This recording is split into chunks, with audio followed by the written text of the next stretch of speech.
Hey guys, welcome back to Frenemies. I'm Ian, and we're back with more Legends of Tomorrow.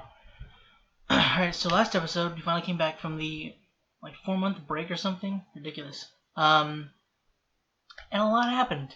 They shot the Kunane. I think, wait, is that his name? No, his name is Kunane. He's a Kope. Yeah, they shot him. He's probably dead. He might still be alive. I mean, again, I still think that Gideon could, bring him back. Because they did that with Sarah, but I don't know how far gone he would be by the time they brought his body to the jump ship, so I don't know. Mona's a Kope now. I think she's would she be considered a Kope? I mean, a Kope did change her, but she's not Hawaiian origin. So, I don't know. She's always going to have to be staying with the legend. She's more than likely going to be on the run still. Well, I don't know. They didn't quite clear her. I feel like they should share the footage with Ava, because right now Ava and Sarah are not doing so well. Ava ended their relationship for the time being. Hopefully things will get repaired, but yeah, she did that thing that she didn't really care that these creatures were being tested on, because in the end it's helping them to do their job better and helping protect the timeline and humans. It's very, very gray, leaning a little more towards black area, at least in my opinion. But yeah, they should show Mona, Ava, the footage that, the footage was doctored. She should at least care about that. That Mona, who was innocent, was framed for letting this Kope out. And also, other agents were killed because of the shadiness going on. Ava should take that into consideration too. I'm not sure where we're going from here, because I know we saw Desmond at the the benefit. Speaking of which, I don't know if they're going to go for a Zari Nate thing. I'm not super for it. I'm not hoping against hope that it happens. But if it does and it's done well, I won't hate it. Their chemistry is pretty good, and in terms of how their friendship was, in season 3, I guess mentioned last week. With the whole Groundhog Day episode, their relationship seemed to work really well. So I don't know if they can build off of that and make it work and not seem quick. I guess not make it happen like it did with him and Amaya. Then I could be okay with it. It would definitely be better than Kendra. No offense to the actress, but the writers that season just didn't do great for her. But anyway, yeah, Mona's probably going to be staying with Legends. I don't know how the relationship with Legends and the Bureau is going to be, because they, went against the Bureau's blatantly, attacked them. So I don't know. I don't know if Nate's dad is going to, if Hank is going to let that go to maintain their secrecy and keep things docile between the two. I think that's the right word I was looking for. But yeah, so I have no idea what else is going to be happening this episode, so let's go ahead and jump right into it. In the days following the news conference, Nixon found himself unable to tell a lie, resulting in global chaos. Nixon's blathering found up ongoing peace talks and trade agreements. Without the release of all the president's men, Robert Redford's career floundered. Wait, Nick's here, so where's Mona? No Sundance, no indie film, no artful nudity. We have to fix this. You're going to be in charge from now on? That's great. It's great. Looking forward to working with you, Director Haywood. Glad to have you on board, Agent Tomas. Though my first job is a sensitive one. I need to catch the Legends. This is the last time they will thumb their nose at authority and get away with it. Oh, yeah. I know they're your friends. So, if you want to sit this one out? No, Dad. You know what? We have your back. Agreed. I stand by the Time Bureau and by my man. Thank you, Pip. Glad to hear it. Oh, yeah. By my Rider man. And pay it a visit. We have eyes on the Legends and they have the president. They've gone too far again. Siri, Alexa, Gideon, fire up the engine. Legends must have bricked the ship. Oh, they think of everything. Good job, Zari. Nicely done. I want our men watching every time jump. Listen, if the Legends so much as forget to signal, we'll hear about it. They'll slip up eventually. That's probably accurate. Yeah. Yeah. Highly accurate. Mick, watch our tail. John, see if you can figure out what's wrong with Nixon. And Mona, find us something to wear. Charlie. We forgot Charlie. Oh, we'll be right back, they said. Oh. You're bloody right. That screams Ray. Mick, Okay, not so make the much. next left. Okay. Sees it perfectly, actually. Yep. Okay.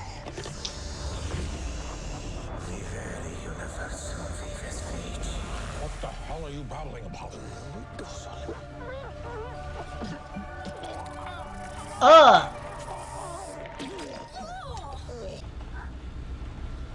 You probably need air. No. Just poke. What's going on? Oh, I just dropped it, but it's okay. I got it. What's wrong with the brakes? Oh my god. The worst possible. Just don't swerve, Ray. Who called the cops? I've never been pulled over before. What do I do? Pull over. Pull over. Sorry, there was a jar that got stuck underneath my brakes, and for some reason it swerved like a madman. We're on our way to North Carolina to see the largest chest of drawers. Oh, stop lying.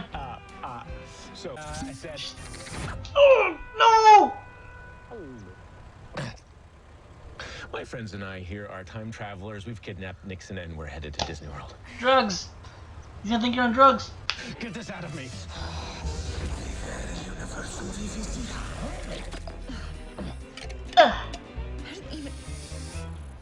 Oh no! Wasn't meant to be that big. We gotta lose Hank. You got something for this, John? I might do, but I'll need you to get us off the road quick, Squire. Uh-oh.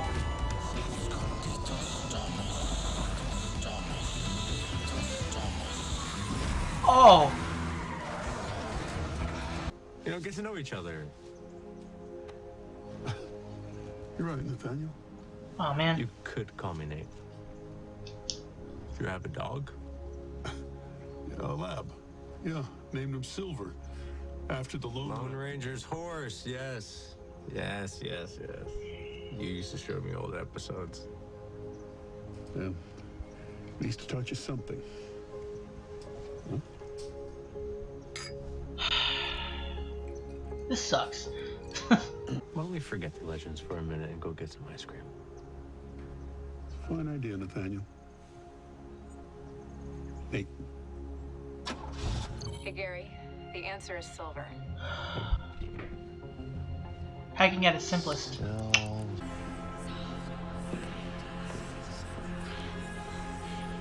Desmond? Couldn't see his hands. Oh.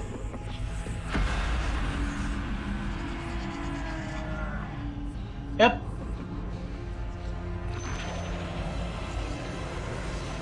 Oh no. Sensor. Or she can send something. Uh-oh. Oh no. I got an alert that someone recovered your password from the Time Bureau, and they're accessing your accounts. But who would... How would they even...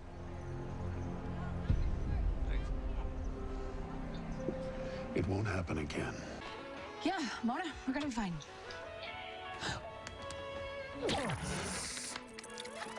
Wanna see something? Oh! Of course we're not fine, Mona. Nothing is fine, and I am definitely not fine. I don't have a ship, I don't have a girlfriend, and I am the captain of an RV, and it is all your fault. Well, I won't be your problem anymore. I just got a white-hot tip. Voice sounds familiar. No! Or him. I don't hear John. There's a smoky checkpoint outside Richmond. If you want to make it to your final destination, do yourself a favor and take Route 301 all the way home, Bandit. Wait. I remember you. Come on, Mona, don't wolf up. You're the one Director Haywood fired. I said his name was Konami. Oh, this is hard to explain. Uh-oh.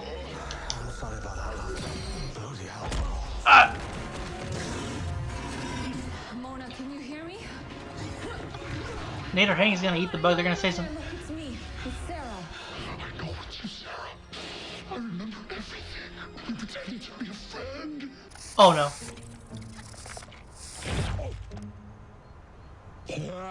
Nathaniel, are you all right? No, I'm not. I've been keeping secrets from you. And I like working with you at the Time Bureau side by side. I never felt closer to you. But now I'm having like a hard time even looking in your face. Just tell me why. Why are you doing all this? Why are you pretending that we are on the same side? I can't. But everything I've done has been for you. And the fact that it's hurting you, Nate, it's killing me. Stand down. Legends are free to go. From now on, we work together. No more lies. Look, Ava, the ship, Konani, none of it was your fault. And I am so sorry that I told you to ignore your feelings. It was because I thought... Look, I thought that if I could forget the way that I was feeling, then maybe it wouldn't hurt so bad. And if you ever need a shoulder to lean on, I will be there. You promise? I promise.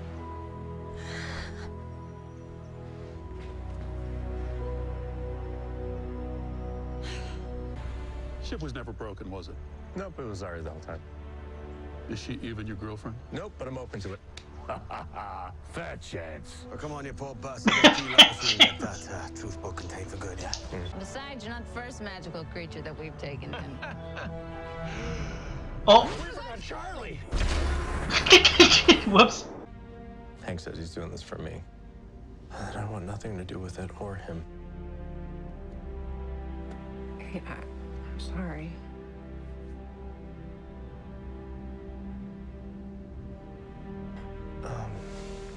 Yeah. I value the work that we've done. Uh-oh. And I understand why it needs to remain top secret. But I have a new partner now. My son. And I can't let anything come between us. What are you saying, Oh no. Henry? I'm saying that I don't need you anymore. If that's the case, I don't need you anymore either. No! Come on, Nora, come on!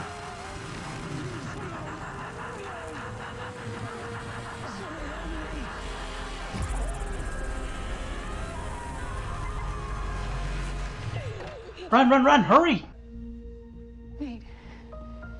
What did you do? What did you do?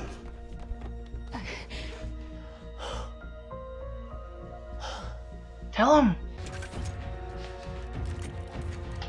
I'm sorry.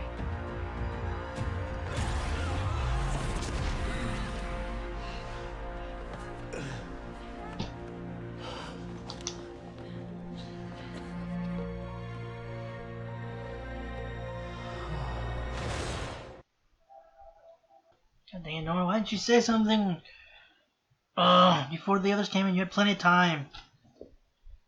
That's frustrating. God dang it. Unfortunately, he didn't tell Nate about, I guess, the mysterious benefactor, whatever he'd be considered. Really, really was hoping that wasn't gonna happen. I kind of felt it coming, but like, doesn't make it any better. And what's worse is Hank really wasn't a bad guy. He was trying to do this for, I guess, for his son. I don't know why. Like, is it too personal? Like, specifically to protect him? I mean, obviously they're not gonna use it just to protect him, but I mean, you know what I'm saying? Like, he has it in the mind. You know, he's doing this while keeping Nate in mind, you know, to protect him. Yeah, he knew that doing this was gonna get between them. He tried to end it, and then Desmond or Neron was not gonna have anything to do with it. They were kind of I wouldn't say leaning heavy. This is a very different topic. They were leaning slightly heavier on the whole possibility of Nate and Zari being a thing this episode. Maybe about equally amount last episode. I don't know. There was, I guess, just more scenes, but about the same amount put in each scene. I guess, I don't know. Like with him calling her babe, and there was kind of like it was like the double take right after he did it, and then it was the they continued trying to keep up the charade in front of Hank, and then he left, and she was like, "Did you just call me babe?" I was like, "Yeah, I was trying to sell it." But the way she asked it was kind of funny. She was very, it almost not blushing or flustered, not, I don't know, she amused maybe, but yeah, and then obviously here and there other stuff going on, like whenever she was saying, keep in touch. I might be reading too much into it, but it just felt like the way she said it and the way there was kind of like a moment longer than maybe needed. Like if it was just a more platonic energy, for lack of a better word. And obviously at the end, he was wanting to say something, but like obviously the whole thing with the truth and lies being heavy on this episode, he was not sure, and also with the fact of everything that's going on with his dad, that's weighing heavy on him too. So also didn't feel up to dealing with that, or just having the energy to address. But it was also definitely the big huge handed moment was the whenever he had the truth bug cockroach thing inside him, and whenever his dad asked if they were actually dating, he's like, no, but I'm open to it. That's a huge, just like, it's possible. I mean, maybe that might be like, hey, it's a possibility. Like they're attractive, they find each other attractive. It's a possibility it would happen, but it's not like a for sure thing. Maybe again, might be reading too much into that, but the writers have done that before. I'm assuming that's the very obvious the thing with Charlie and leaving her. I'm sure. Why am I blanking? Home Alone reference. Jesus Christ, that was really bad. I totally spaced. But yeah, twice. We forgot Charlie, and they literally like looked at each other. That was so goofy.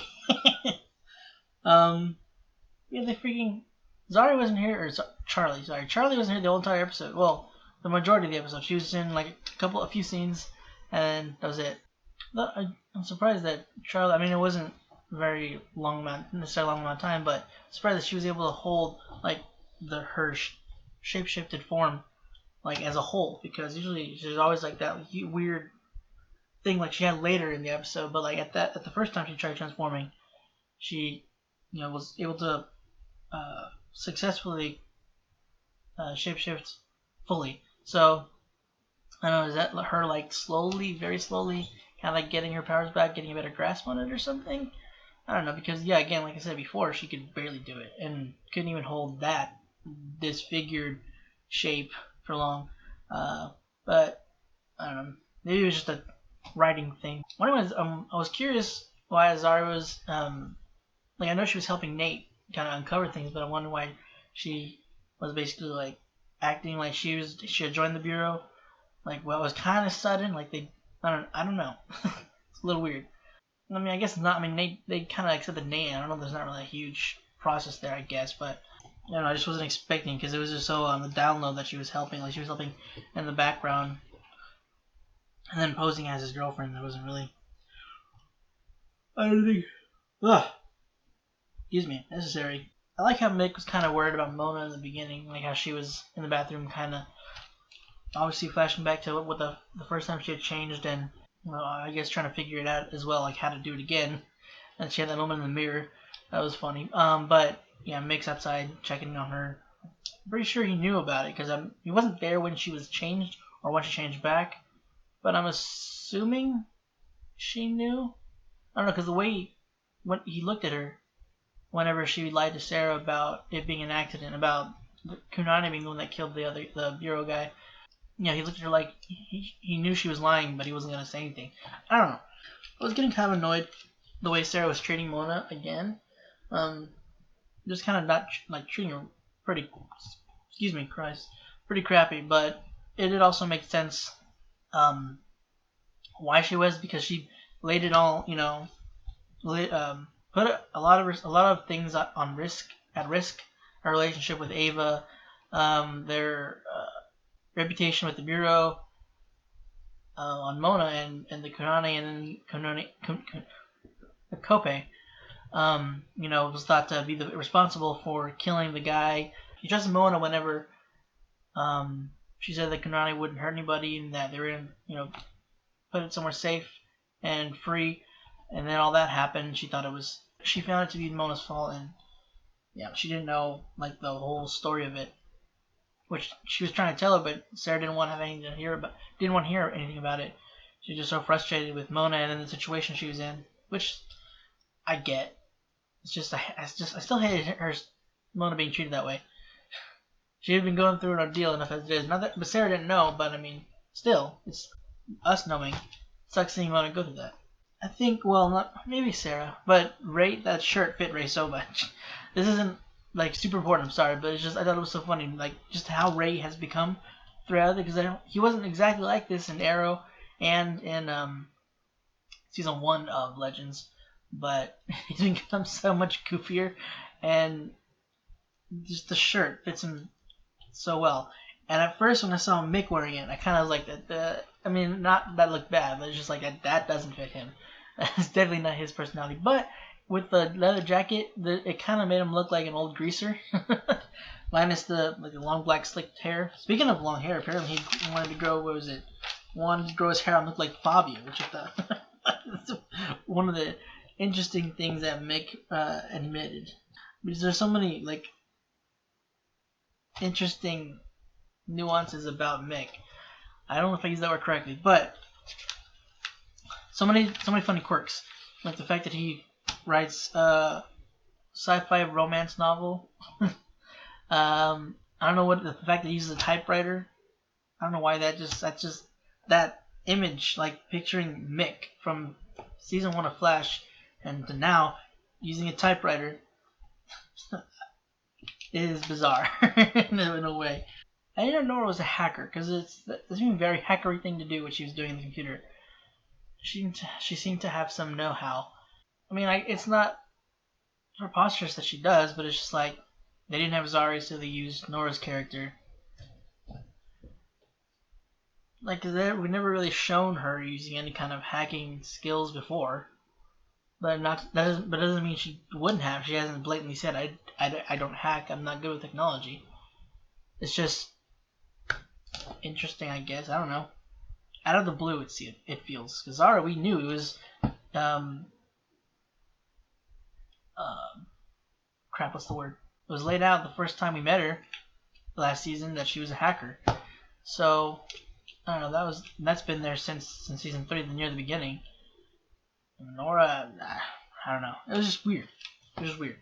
Now they're probably gonna be hunting Nora down though, because she for some reason took too long to tell Nate. I mean, I get to like shocked with everything, and she kind of felt, I guess, overwhelmed with what had happened, I guess, and she was probably pretty tired with, you know, having to break out in the first place. Like it seemed to be wearing her out when she was trying to break out, and then even more so when she had successfully broken out.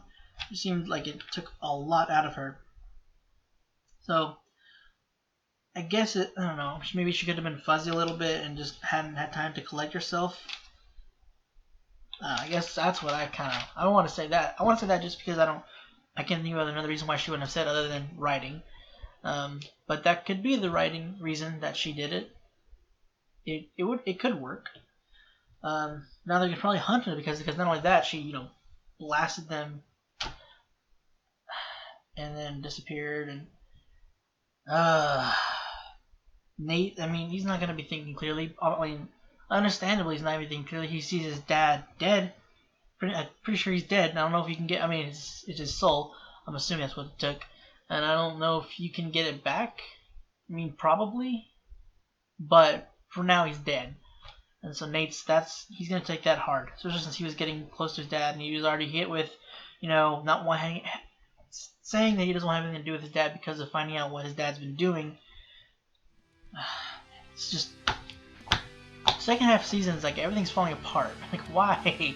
Why did you have to come back to this? Legends, you're supposed to be a fun show. I mean, you're still fun, you're still goofy, but I mean, god dang it, Legends. Well guys, that's pretty much it for this week's Legends of Tomorrow. Hope you enjoyed it. If you want to check out the rest of our stuff, go and click the bell button next to me. And if you want to stick around for next week's episode, go ahead and click the subscribe button. If you want to be notified whenever that video or others go up, go ahead and click the bell button down below. Or you can just follow us on Twitter, link it out in the description down below as well. That's pretty much it, guys. Again, thank you for watching, and hope to see you next time.